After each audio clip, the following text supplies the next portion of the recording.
Pinangunahan ni Cardinal Tagle ang pagrorosaryo sa Rome, Italy para sa yumang si Pope Francis. At live mula sa Basilica of St. Mary Major sa Rome, Italy, nasa frontline balitang yan si Jovi Francisco. Jovi, mas dumami pa ba ang mga nandyan sa Maggiore? Sige, mas dumami pa ang mga turista o kaya ay ang mga faithful na bumibisita ngayon dito sa Basilica na ito kung saan nga ay ilalagak o ihimlay ang mga labi ni Pope Francis bukas. At incidentally, dito rin isinasagawa yung series of rosary recitation na pinamumunuan ng kaparian pati po ng mga cardinal. So ito ay kagabi ay pinamunuan ito ni Cardinal Tagle. Ang Pinoy na si Luis Antonio Cardinal Tagle ang nanguna sa pagrorosaryo dito sa Basilica of Santa Maria Maggiore o Basilica of St. Mary Major sa Rome, Italy kagabi. Para ito sa ika-4 na recitation of the Rosary. Ang pagrorosaryo ay bahagi ng serye ng panalangin na ginagawa sa iba't ibang simbahan sa Roma bilang paghahanda sa libing ni Pope Francis. Dio Onnipotente, Padre, Figlio, Espiritu Santo. Kabilang si Cardinal Tagle sa frontrunners na posibleng maging susunod na Santo Papa.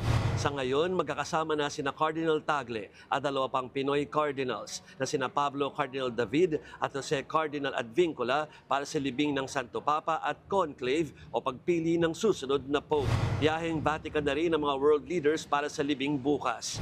Si Pangulong Bongbong Marcos at First Lady Liza nakaalisa ng Pinas papunta sa Holy See. Sina US President Donald Trump at Ukrainian President Volodymyr Zelensky ngayong araw darating sa Vatican. Daan-daang world leaders at foreign dignitaries pa ang nakatakdang dumalo kaya mahigpit ang seguridad. Bawal ang drone at may mga nakastandby na mga sniper at fighter jet ang Italian at Vatican Police. Marami pa rin tayo nakikitang Pinoy sa huling araw ng public viewing kay Pope Francis. Nakakadurog na po. Kasi sa tagal ko na dito, tapos hindi ko siya nakita. First time ko siya nakita.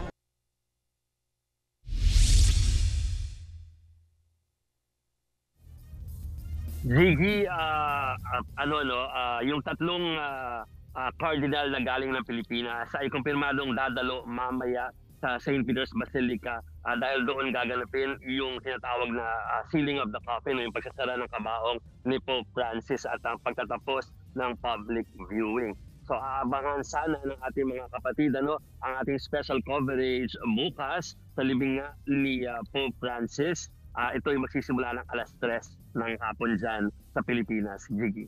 Maraming salamat, Jovi Francisco, live mula sa Basilica of St. Mary Major sa Rome, Italy.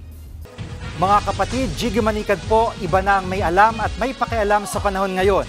Para sa konkreto, kumpleto at komprehensibong balitaan sa Frontline, mag-follow at mag-subscribe sa social media pages ng News 5.